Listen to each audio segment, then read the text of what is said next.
Madame la Présidente, Mesdames et Messieurs les élus, chers collègues, quand on parle de formation professionnelle, on ne parle pas seulement de chiffres ou de dispositifs.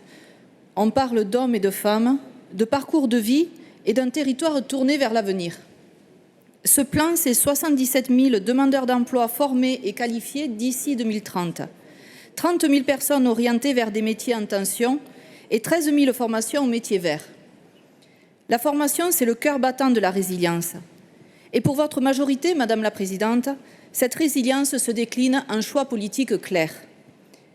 La gratuité des formations, tout d'abord, parce qu'on ne peut pas parler d'égalité des chances si l'accès au savoir est réservé à ceux qui en ont les moyens. L'accessibilité géographique, ensuite, avec 1600 sites de formation répartis sur 250 communes, y compris dans les zones rurales et les quartiers prioritaires. L'adaptation aux réalités économiques, enfin, avec des parcours sur mesure, mêlant présentiel, distanciel et immersion en entreprise. Ce plan, c'est l'Occitanie qui se projette, qui anticipe. Permettez-moi de parler du Tarn-et-Garonne, ce département que je connais bien et qui illustre parfaitement l'impact de ce plan régional de formation. Dans le Tarn-et-Garonne, le taux de chômage reste supérieur à la moyenne régionale. Pourtant, nos entreprises peinent à recruter, notamment dans l'agroalimentaire, le BTP et les services à la personne. Comment résoudre cette équation? En formant, qualifiant et accompagnant.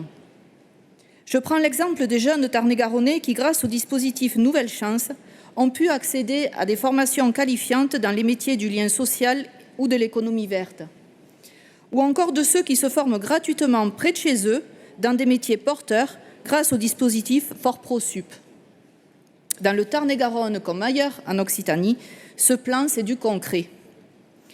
La région Occitanie, présidée par Madame la Présidente Carole Delga, assume ses responsabilités là où l'État se retire.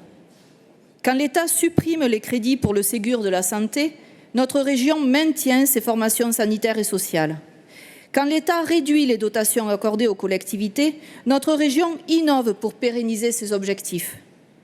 Quand l'Europe propose des fonds, la région les mobilise pour ses habitants. Et Madame la Présidente, vous l'avez rappelé dans votre discours introductif, nous sommes la région de France qui les mobilise le plus au service de ses habitants. C'est ça une région responsable. Mes chers collègues, ce plan régional de formation, c'est un choix. Le choix de former plutôt que d'abandonner. Le choix de qualifier plutôt que de précariser, le choix de construire plutôt que de diviser. Face aux démagogues, nous proposons des solutions réalistes. Face à ceux qui mentent aux habitants d'Occitanie sur nos actions, nous montrons nos résultats. Face à ceux qui veulent une région repliée sur elle-même, nous bâtissons une Occitanie résiliente, solidaire et ambitieuse. C'est pourquoi notre groupe votera en faveur de ce rapport. Et nous le ferons avec fierté, parce que ce plan, c'est l'assurance d'une Occitanie qui avance et qui fait un pari gagnant pour les futures générations. Je vous remercie.